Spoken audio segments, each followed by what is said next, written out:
1. This happened in 2008 and 2009. In 2008, I had just left my husband. I caught him cheating multiple times, and I was just over it. A new girl, Amy, started at my job, and we made a fast friendship. I was in the middle of packing up and moving out of my house. I needed a roommate for a new apartment I was looking at because my wages weren't going to pay the bills. So we moved in together and lived peacefully together for a while. I was moving on with my life. I had even gotten a better paying job, was spending time with my friends.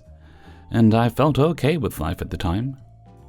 At the time I was 25, single, and not looking for anything serious, so I had a friend who would stop over a few times a week for some adult fun.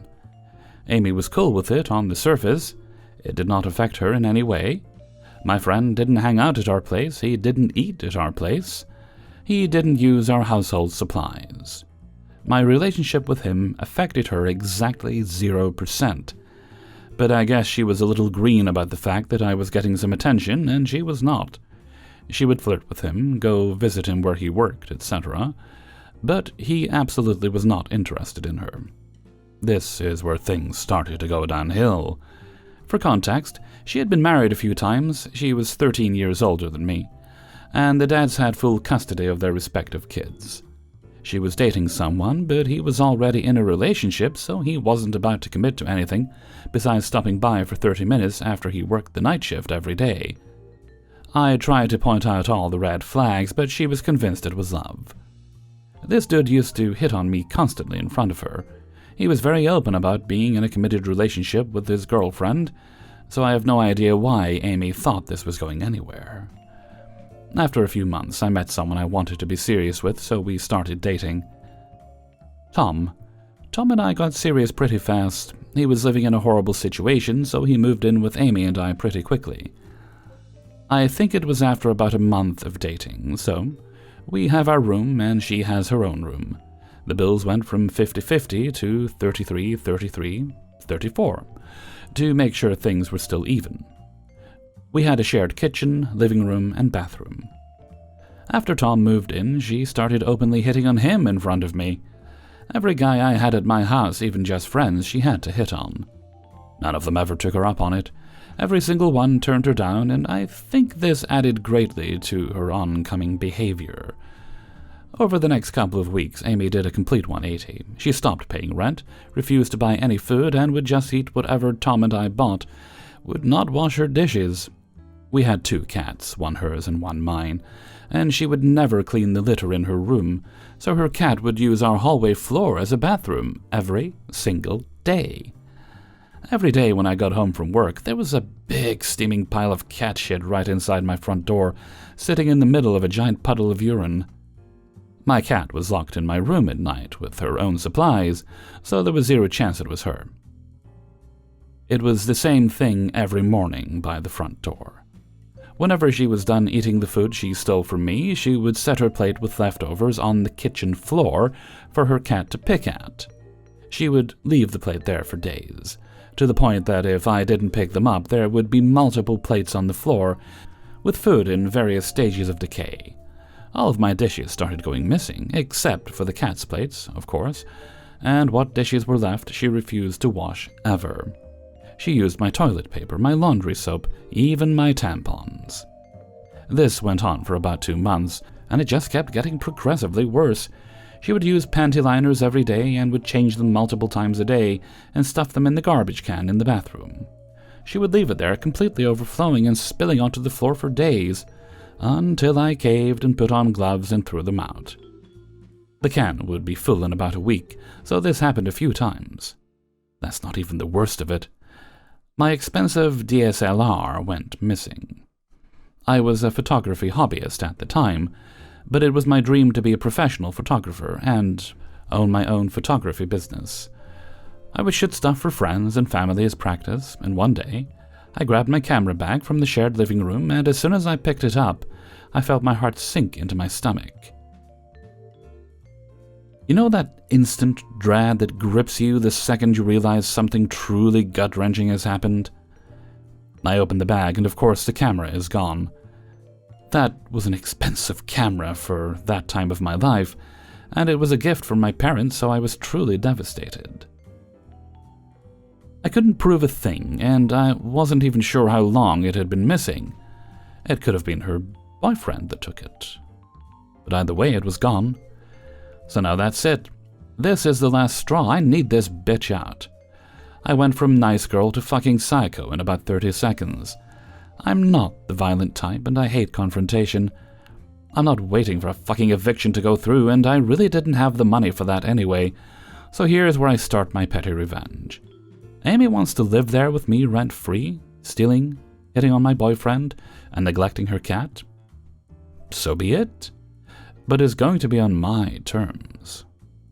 One vital piece of information. In my divorce, the dickhead moved back in with mommy, and I took everything from the house to my new apartment, so I owned everything and the lease was in my name.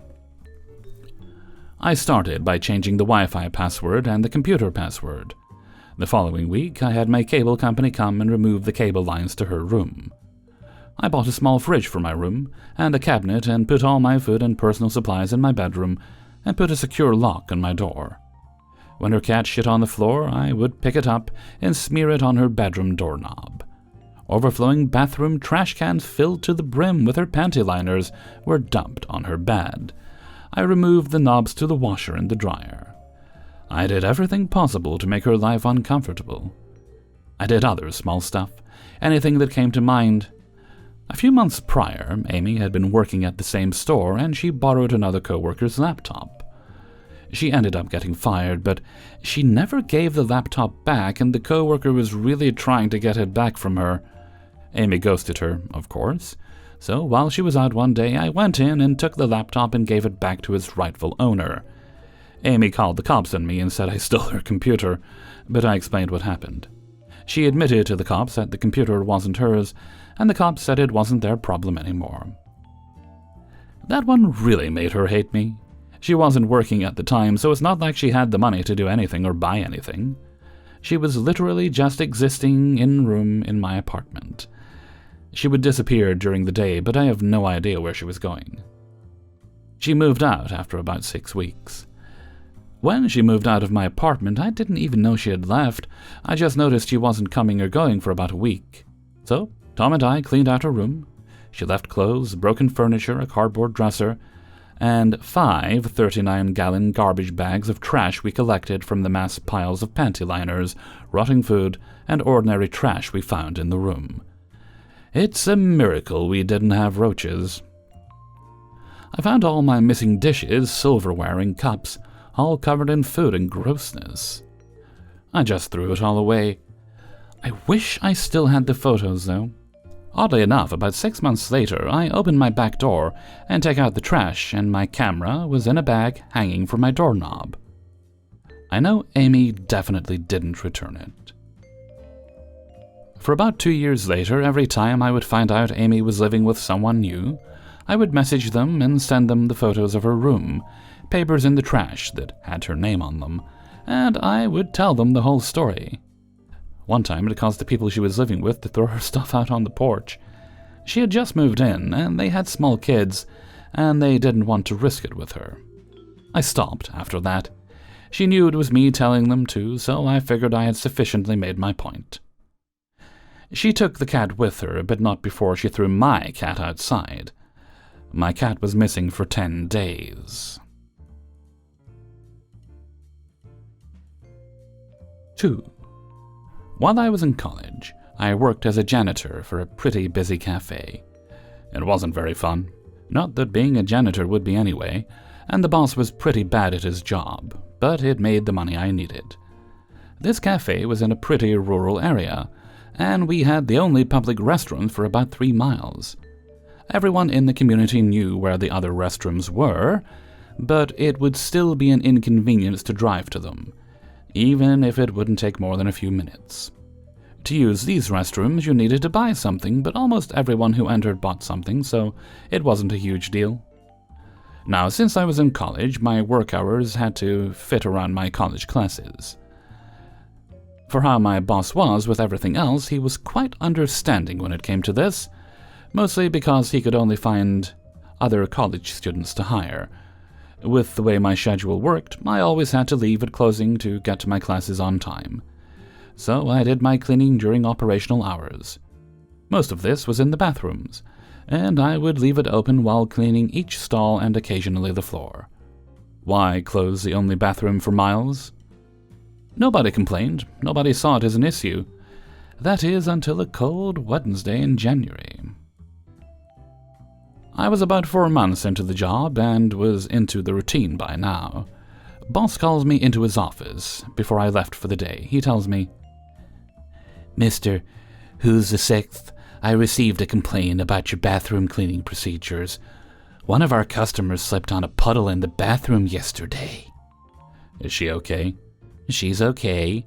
She braced herself against the sink." "That's good. It must have been an unfortunate accident. I always put up a warning sign in front of any puddles in the bathroom while I'm cleaning them." "Well, clearly it's not enough.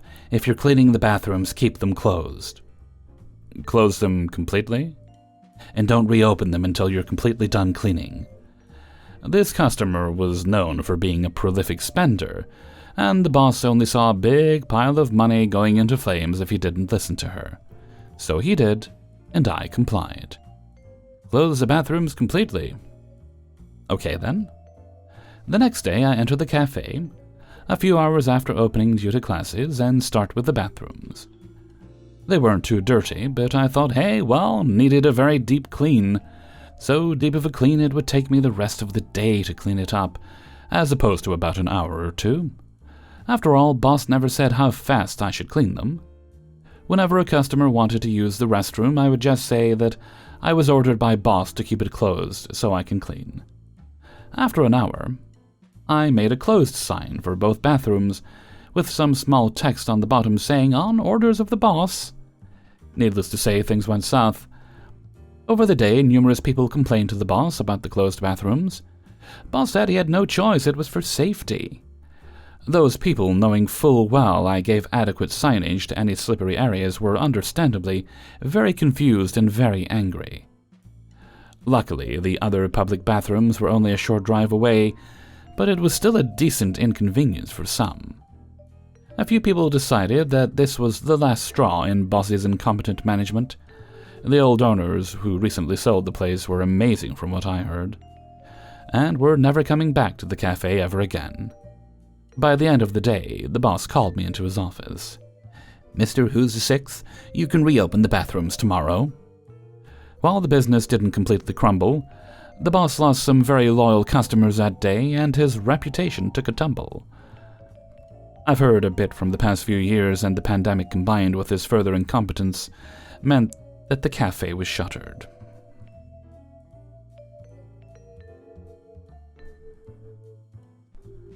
Three. Traditionally, German universities handed out degrees called Diplom for engineers and natural sciences and Magister for humanities. In the early 2000s, all the universities had to adapt to the bachelor and master system to make degrees internationally comparable. The main difference between the two systems is that the old Magister system, there was no compulsory attendance and no tests. You just participated as you saw fit, and at the end of the semester you would get a slip of paper for each course you took. Once you had collected enough paper slips, you could take an exam, and at the end you would write a thesis. In the new system, there was compulsory attendance, and every course needed to be graded, because all the grades went into your final grade. That, of course, meant a lot more work for the professors, as they had to grade dissertations or exams for every class they taught. This was a huge inconvenience to them, because in Germany, teaching and research are not separated. As a professor, you are expected to do both, and every minute you spend on teaching cannot be used to do research, write and publish articles, and thus secure funding for your research. I happened to be in the first cohort to study under the new system at my university.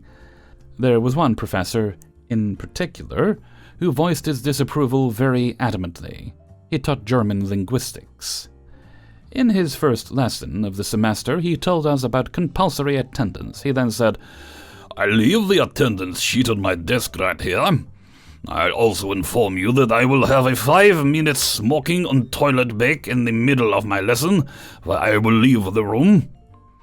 As this is a very big classroom, I can of course not remember all of your faces and your handwriting, so I guess I'll have to trust that none of you would, I don't know, just come in during the break, sign the sheet for you, and everyone you know, and leave. His class was genuinely interesting, though, so a lot of us went anyway. But it was nice to know he was on our side. In the last lesson, before the exam, he said, "Do not study for this exam, I mean it. The difficulty level of the exam is lower than low. Don't waste your time." Of course, no one believed him, and everyone studied nevertheless. The exam consisted of 3 questions, translated to English for your listening experience. "What's your name?" 20 points. "Which of these is a linguistic term?" 40 points. "Lady's choice, federal election, speaker selection." 3. "Petra is waiting for her boyfriend at the park after the exam. Determine the different parts of the sentence, 40 points. For context, question 3 is a subject matter of grade 4 in elementary school. Not surprisingly, nearly everyone got 100% on the exam. 4. I live in your average Australian suburb. Lots of houses, families, and of course pets. There is a neighbor directly across from me who has told me he wants total silence.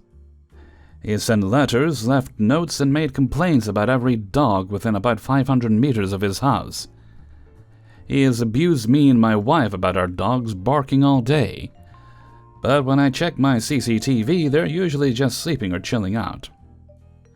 They might bark occasionally at a bird or something, but so does any dog. We've had the council rangers around twice for official complaints, which have found nothing amiss. Many other neighbors have had similar encounters with this twit. Revenge time. Locally, the noise regulations say you can pretty much do whatever you want on weekdays and Saturdays during the day, as long as it's not excessive and sustained. I've taken to a bit of gardening on sunny days, when you're likely to have your windows open.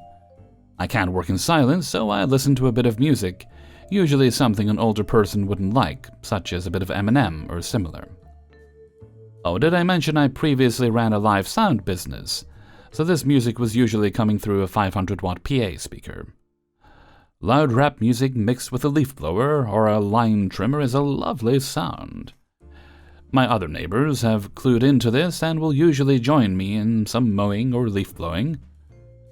The final kick came today. I was selling some of my surplus gear, and the purchaser wanted to hear it working. Another neighbor was walking past when I was stacking up a 1,000-watt rig, and we shared a knowing nod and a chuckle. The purchaser pulled up, and after a bit of a chat, I got on with the demo. I started at a reasonable level to show it all functioned, then let rip with the max SPL demo playing some 50 Cent that I'm sure could be heard 2 suburbs over. It only lasted 15 seconds before I shut it down, but it was enough for Captain Grumpy to come charging across the road in a massive rage, screeching about how he was going to call the police and the council, and how dare I disturb his peace. I calmly told him the police and council wouldn't do anything since we've already stopped. This seemed to break his brain. He stomped off cursing, calling us disrespectful, and saying, "This isn't over." And I replied, "Nah, I've still got more gear to sell. Fuck off." The best part was the guy buying the gear wondering what he was in the middle of. I just told him it was a long story, but we were all okay. 5. We take our RV trailer to this very popular 60-some-site country park campground surrounded by a lake. All but a handful of sites are on the water. They are all the same price. It is first come, first served. No reservations. So you can pick up a pay envelope and cruise through looking for a vacant site. Park your rig, fill out the envelope for up to 30 days, put your money in it and drop it in the metal receptacle. You then take the receipt part and place it on the site marker post showing the site number and what days you have paid for. The camp host can see you paid for it, It also shows other prospective campers that the site is taken, which is necessary for things like a Class C mobile camper that they drive in and out, so this site would otherwise look vacant. The receipt shows and proves it isn't vacant. Since there are no reservations and the weekends are a mad dash to find any vacancies, people have learned to have someone come out a few days early during the week when there are open sites, pick a good one, fill out the envelope, and pay from that day through the weekend. They then place the receipt on the site post and maybe a string, tape, or chair to indicate to all passers-by that the site is unoccupied but taken. The site sits unoccupied for a few days but is there on Friday when you or they show up. Slightly immoral, as others could have used it for those unoccupied days, but perfectly legal to do. We came in on Tuesday. The goods sites were occupied or taken via the receipt, tape, or chairs. We found an off-water, hard-to-get-to site next to the maintenance building, set up, paid for Tuesday, Wednesday, leaving Thursday, and placed our receipt. On Wednesday, while walking past a very nice, currently unoccupied waterfront site we passed up yesterday, my eye happened to catch the receipt. It was only paid for the coming Friday through next Friday, leaving Saturday, and this was there yesterday. Maybe even earlier for days they had not paid for. It could not have been legally placed on the post until the day they paid for, Friday. They were hoping no one would look at the receipt and pass by as we did. The camp host must have also missed it. I was mad. I could have taken that premium spot before they even arrived instead of the lesser one I had, so naturally I took the illegally placed receipt and walked away. Thursday morning, as we were packing up, I saw a camper setting up in it. Since there was no receipt on the post, they legally took it. I casually walked by and looked at their receipt. It was paid for Thursday through Sunday, leaving Monday. I was happy they got a legally free site, but also felt sorry for the wrath to come. We weren't there, but I can imagine the arguing when the cheaters showed up and found their site taken. The cheaters' only recourse would be the camp host, who would pull up the pay envelopes. The host would find the legally paid one for Thursday through Sunday, and the cheaters' one showing the same site paid Friday through Friday, which they couldn't do as the site was already occupied the day before they arrived on Friday. So either the camp host kicked them out for their cheating, they miraculously found a vacant site, or had to go elsewhere and keep coming back every day looking for a vacancy. Hey everybody, Hellfreezer here, and thank you very much for listening to Revenge is Ice Cream, episode 279. And thank you very much to everybody who allowed me to use their stories in this video. Before you go, please do boop the like button. And if you'd like to get the videos a little bit early, you can support me for as little or as much as you like through Patreon, which is linked in the description. You can also buy yourself some Hellfreezer merchandise, or make one-off donations through videos like this one, or streams when I do them on the weekends or sometimes on a Monday. This is not required, is never required, but is very much appreciated. Alrighty, let's move right along to Hellfreezer's question of the day. And today's question is: what was the last objectively useful purchase you made that you don't really use much, but your mind says you will eventually? Right, I bought, this was a couple of years back now, maybe more like 3 years, but when I think about it, possibly a little more. I bought myself a very nice notepad, good quality, decent paper, solid binding on it, and a Lamy Safari white fountain pen with purple ink, intending that I would use it just to note down ideas and various things as they popped into my head. And I did a little bit to begin with, but really not much. And I'll never throw it away because, one, they're good quality, and two, I probably will use it eventually. I think I will. It's always there in the back of my mind that, yeah, of course I'm going to. I'll be working on a project and I'll need to write some notes down by hand, just for practical reasons. At least that's what I keep telling myself. And it is a nice fountain pen. Not the most expensive, but good quality. So, are you in the same boat with anything? Anything you've bought, It is useful, you've just not quite got around to using it, so please do let me know in a comment below. I'd love to read your answers. And with that, I'm gonna head off for now.